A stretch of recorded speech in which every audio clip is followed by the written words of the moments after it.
Michael Rillen was in a bit of a mood. He'd planned on using this weekend to catch up on his favorite series of books. He'd been wondering what was up, because the author normally released monthly, but he'd missed last month, and this month hadn't appeared to have a new book either. That led him to using a search engine to see if something was up. So it looks like I won't be getting any more neurodivergent hillbilly in space books, Mike thought. His alternate history series about magic on Earth had caught my attention too. Why'd he have to die? He wasn't that old. Now a whole bunch of us are going to have less joy in our lives. I know his series had me laughing out loud a few times when I was in a bad mood. Mike shook his head, then tipped back the beer he'd been drinking, raising a silent toast in honor of the author who'd passed away. On the bright side, with 52 books in the series, I can always go back and reread it, even if he never did technically finish it. Mike had been scheduled to go out with some friends this evening, but he'd canceled when he'd heard the news, knowing that he'd be in a bad mood and not wanting to ruin his friend's evening. Maybe I'll go hiking tomorrow.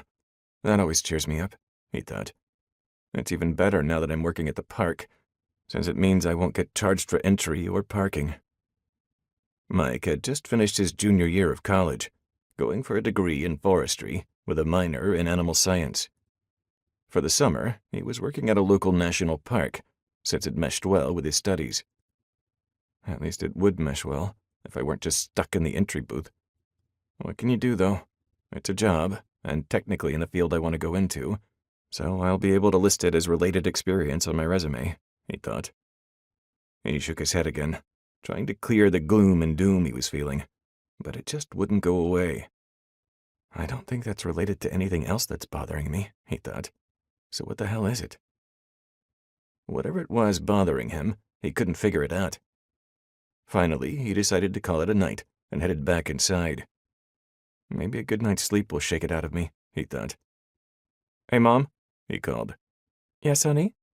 I'm going to go hiking tomorrow. Maybe do an overnight in the park. You spend too much time at that park, Michael. You already work there 5 days a week. Yes, but it would be a shame to waste the free entry and parking, wouldn't it? You always told me to take advantage of any perks a job provides. She sighed.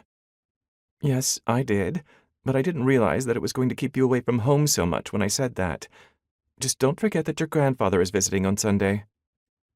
Crap, I had forgotten. I can make it back for noon, though, if I'm up early enough, Mike thought. I'll be home for noon on Sunday. You said you'd be over in the afternoon, right? Yes, I did, she replied, smiling. At least I know you listen to me, even if you don't always remember what I've been saying.